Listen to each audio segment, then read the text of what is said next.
And now, here's your host of Shaping Success, Wes Tankersley. What is up, everyone? Welcome to, I'm going to call this Wes and Robert Change the World today. Let's just have different titles until we actually decide on a title. Works for me. Yeah, this is Shaping Success Morning Coffee.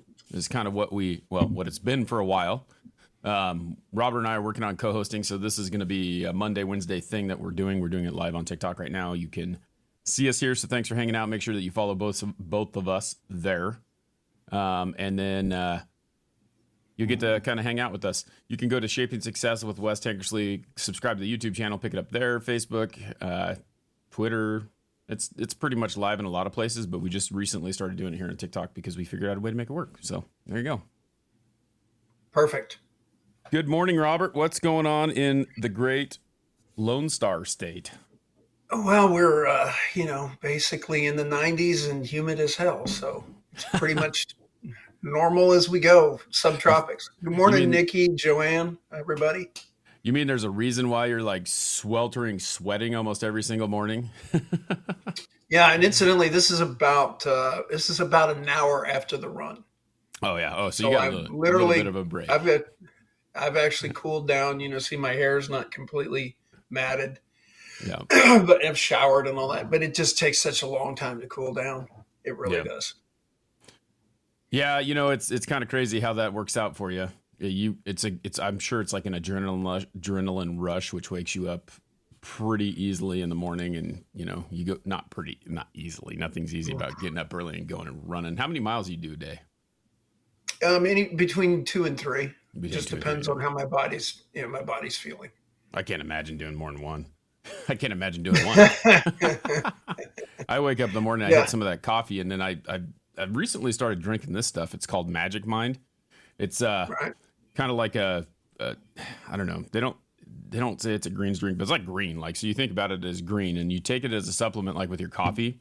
And it's crazy because coffee does not keep me going. I was explaining that to you a little bit before, the fact that coffee actually, like, I could drink like 5 cups and I got to drink one more, and it's just not enough. And then you have Red Bull and then you, like, all this unhealthy stuff, I'm sure. But this is pretty healthy. It's got some caffeine and it's pretty good. So I like to take one of these every morning. They reach out to me and they want to give me a coupon code. So that's how easy it is. Pretty good stuff. And if you guys want to catch that Magic Mind, check it out. You can use code WES20 at magicmind.com/WES20. Get a discount.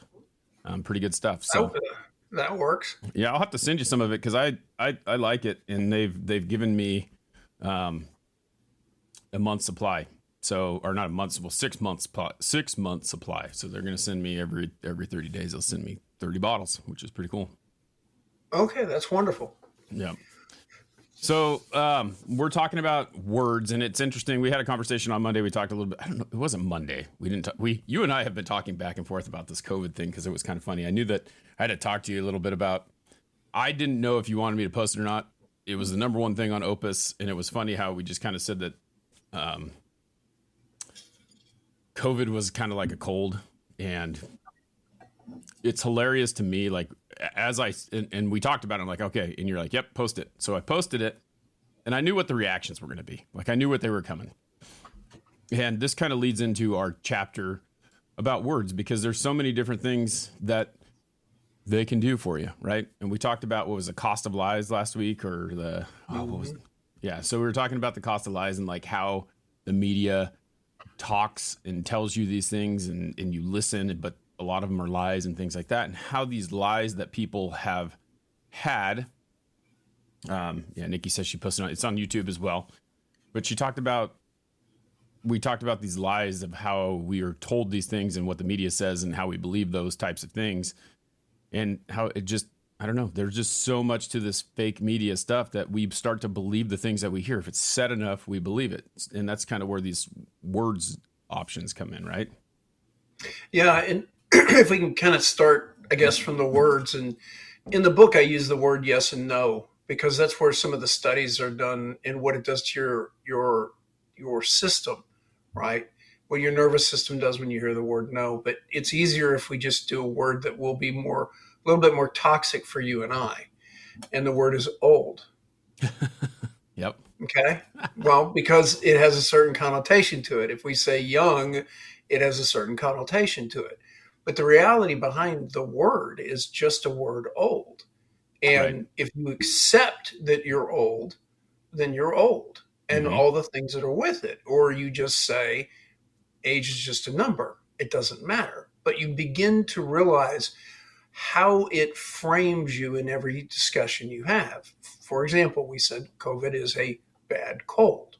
Right. Well, according to Yale Medicine, according to CDC, it's not, I didn't make this up. I didn't learn my microbiology and immunology myself. I basically do research. And the point about being an academic is I look at anything. For example, there was something that came out and said everybody needs to take one day off because it really improves the way they live their life. Mm-hmm. Well, the only problem I had with it was I couldn't find the research. Right. Every time that I started trying to track it down, follow the footnotes, right? Mm-hmm. I couldn't actually find the research that supported what they said. Sounded like a great idea, but again, let me see the research. And is it research with 24 college students? Is it research across 50,000? This is one thing about being an academic and a person that does studies is I actually look at how meaningful the data is. Right. And so you begin to look, and somebody said, COVID is a bad cold. Wall Street Journal article this morning, Mm-hmm. editorial, right? It being a very bad cold that was genetically engineered. And one of our commentary people made that comment. Right. Common bad cold plus genetic engineering equals, bad stuff. Right. The point is, was it genetically engineered? I don't know. That's not my field.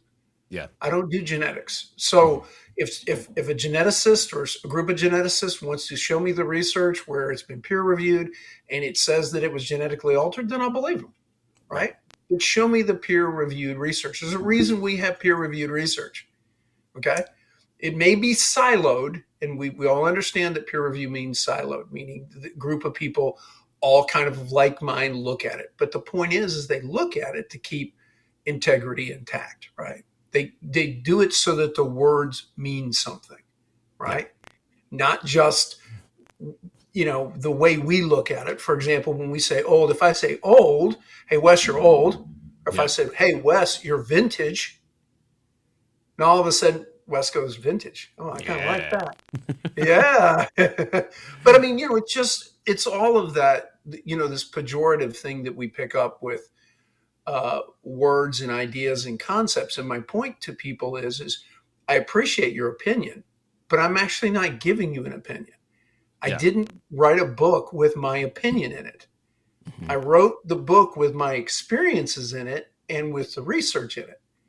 Okay. So in other words, I actually experienced it. And one of the really cool things was a friend of mine had made this comment. She said, people have a bunch of opinions. And I said, thank God I didn't learn to fly with a flight instructor whose opinions I needed to heed. Right. It wasn't his opinions that mattered. What was the thing that mattered? The fact that he could fly a plane and that he could teach me to fly the plane and that I could mimic and do whatever he did and the plane didn't crash. So empirically you can say, oh, okay, well, geez, you know how to fly a plane. Shocker, it doesn't come out of the sky. But most of our opinions are not constructed off of experience. They're not constructed off of reality. They don't test reality. They're just opinions. Well, it's all subjective. You think about it like you calling me old, not that you called me, but like that subject, like you're just looking at me and you're like, oh, he's got gray in his beard. He's got this, he's got that, blah, blah, blah. That automatically makes him old. I had someone yesterday tell me that I look super young and they can't believe that I've been through the things that I've been through, having 2 degrees and changing tires for 11 years and all this stuff. And it's like, it really is in the eye of the beholder. And so if you look at your grandfather and you know that he's old, like my dad, when he was a grandfather, was like my age. So he's pretty young for a grandfather. It's really subjective to what that looks like.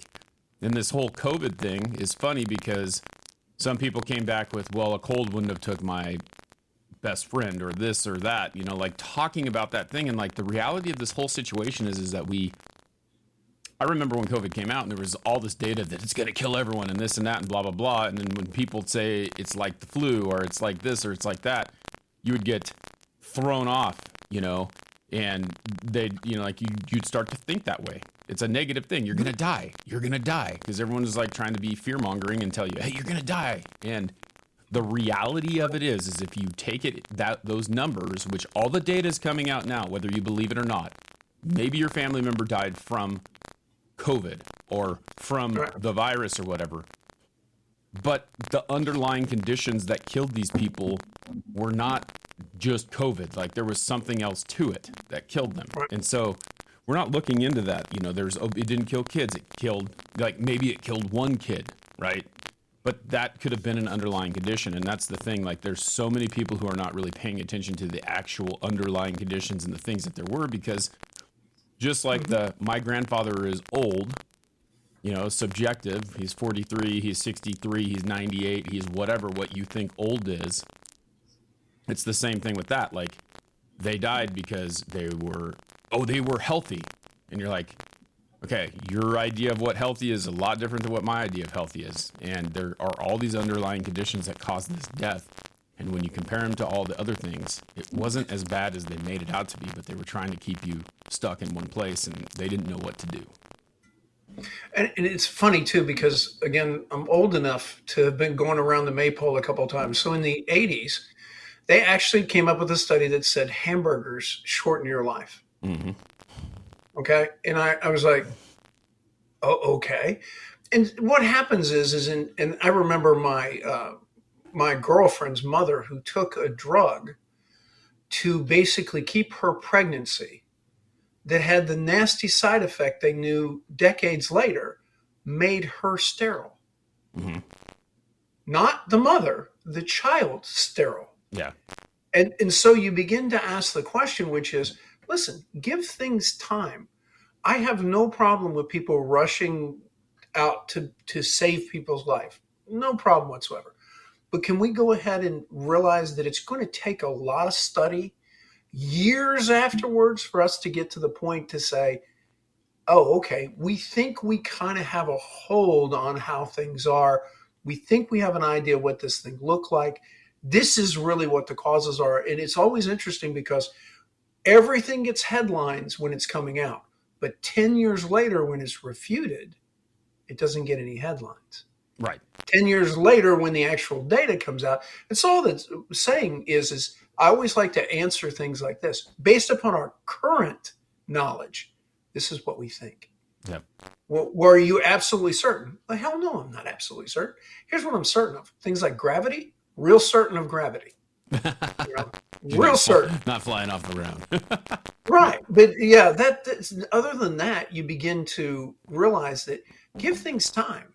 Because as we begin to understand things better, right? For example, 100 years ago, women didn't have children, high-risk pregnancies in their 40s at all, because it had all kinds of, problems with it.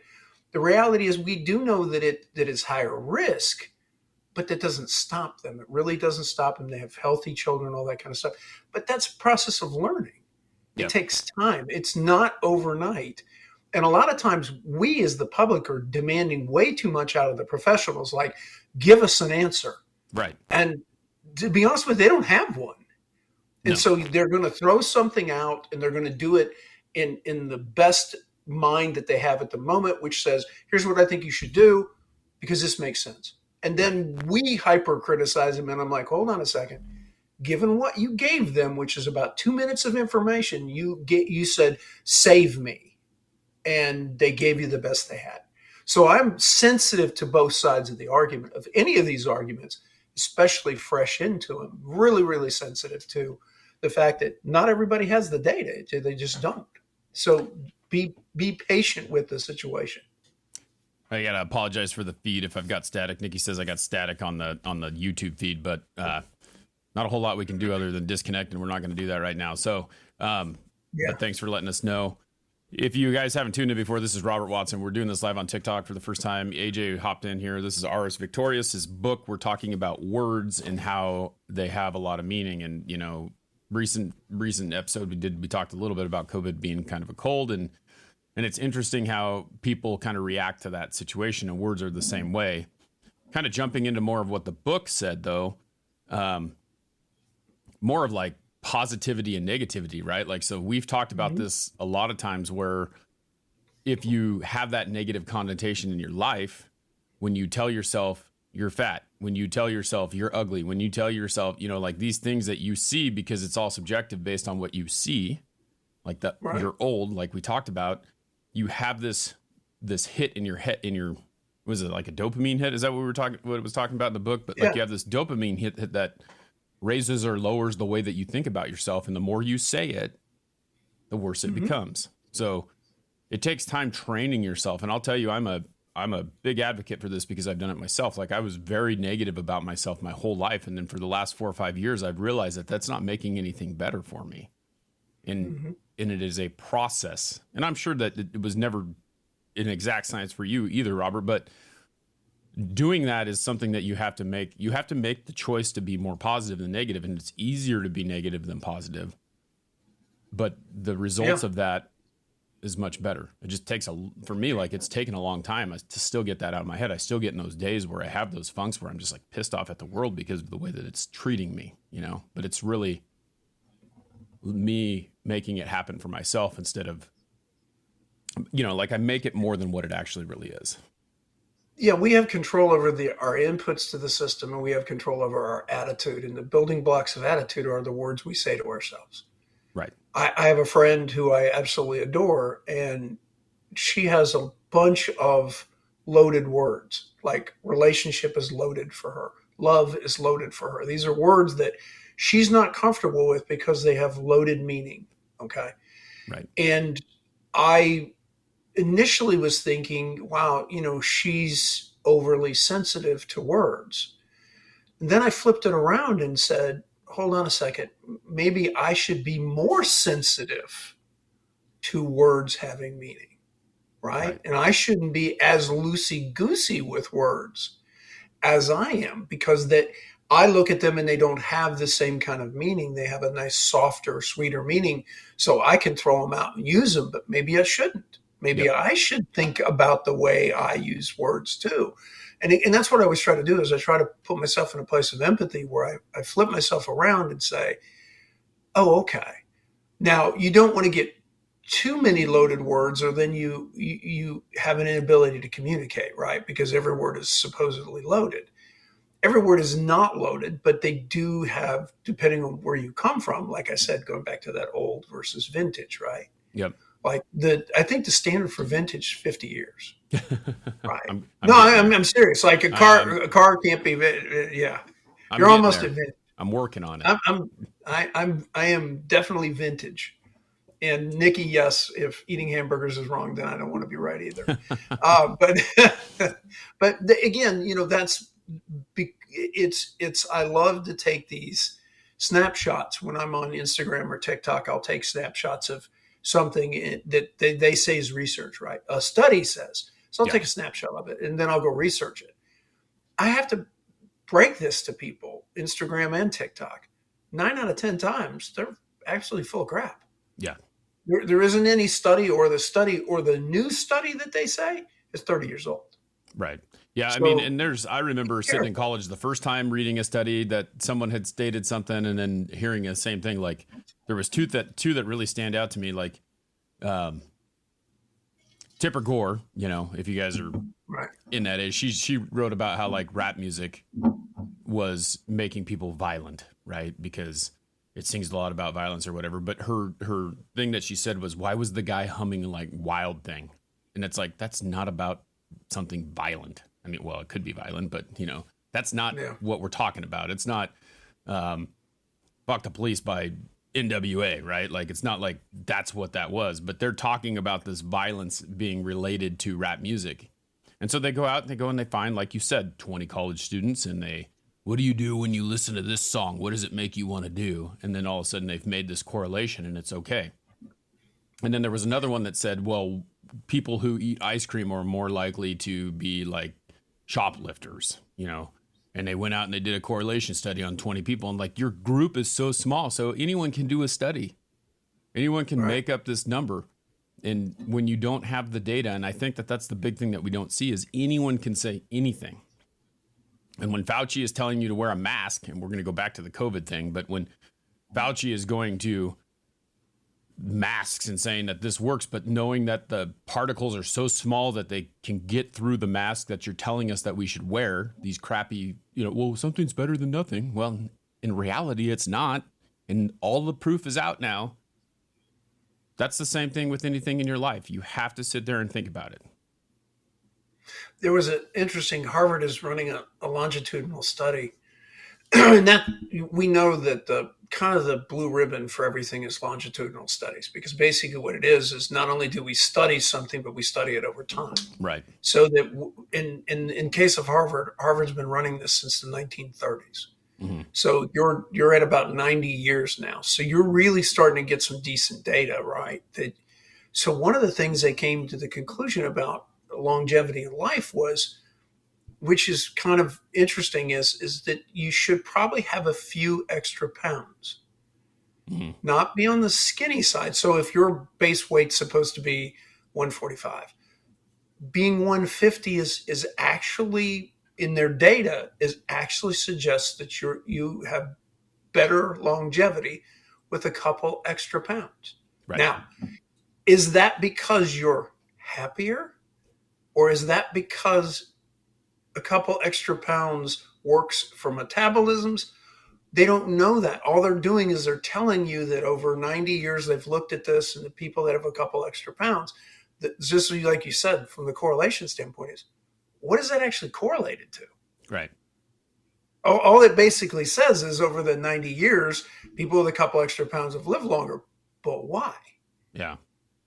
Yeah. Which is, I mean, and the thing about that is, like, if you start to think about it, like, you could probably come to some conclusion, but if there's no correlation, then there isn't really it. Like, I think of, like, my thought process on that from a body standpoint is like, okay, so if it gets really cold in the winter and you have a little bit of body fat on you and the other guy doesn't, who's going to have more? Their body's going to have more to eat, right? Sure. Go into exactly. I mean, that's really what it is. So, but one thing I went over this thing with a friend, back to your words thing, to finish, to kind of loop in this thing, is basically I conclude every day by talking to her, and I simply say, you've had a good day, right? Yep. And what it does to you, it actually makes you go back on your day and ask the question, which is, you had some bumps and bruises, but in the end, did you have a good day? And what happens is if you do that every day over time, what are you saying to yourself? Right. If I have a bunch of good days, it leads to a bunch of good weeks, which lead to a bunch of good months, which then ask you, how are you doing? I'm doing pretty good. Why? Yeah. I have a pretty good life. Why? Because I have a bunch of good days. It's that simple. And it's amazing because you think about, like, we camp on the things. It's funny. We talked about ice cream. We've got a new follower here, Liquid Garbage. He says that ice cream people who eat ice cream are atrocities. They do commit the most crimes. And then he sent us some ice cream. But there you go. It's kind of funny. I was thinking about that as you're saying that. I'm thinking about yesterday. Like, I had a really good day as far as sales go. Like, I completed, 4 out of 5 sales calls that I had. I closed 4 out of 5, and the other one it ended up being 6 because when I was at one person's house, they called and they said, "Hey, do you want to walk across the street and go sell something else to someone else?" So I walk across the street and get another sale. But I also had a customer who I've worked with for a long time who this is the second time, like, the company that's making this product for him has screwed it up 2 times now. This is the second time. They're in there reinstalling because they had to remake this whole order, which was not a small order by any means. And it's a whole house. And it just, like, it was a really crazy thing. I did really well yesterday for sales, but you know what my brain camped on was that guy, how I'm going to fix that situation. What is the, but when you said that, I had to think about it. I had to think, well, there was so many good things that happened yesterday. Why am I letting this one bad thing bother me as much as it does. And that's as simple as it is. Like when you go to bed, that's a great way to think about it. What are the good things? What are you thankful for? And whether you believe in God or whether you pray to someone, like that's one thing to think about. Like be thankful for that. Have that kind of like Thanksgiving moment, I guess, at the end of the day. And you probably wake up in the morning in a better mood. Well, there's, of course, this study is pretty simple. I think that was like 20,000 people. And they basically said that you can't occupy the space of gratitude and anxiety at the same time. Yeah. It's neurologically impossible. Yeah. You cannot be grateful and anxious at the same time. And then you're just kind of going, yeah, I can't imagine being grateful and anxious at the same time. Yeah. It's crazy. And so, yeah, that's how you build it. And so the building blocks of those feelings of anxiousness and gratitude and happiness and sadness and positivity and negativity are words. Yep, exactly. So words we're saying to ourselves. Yep. Yep, and how we talk to ourselves. So it's crazy. It's crazy.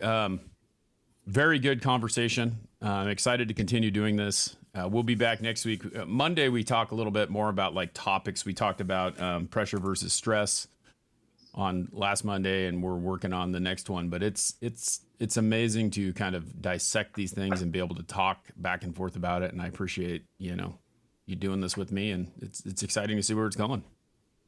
Absolutely, it's a pleasure. Even though I have to get up and run at 3:30 in the morning. It's the sacrifices you make for me. I appreciate you.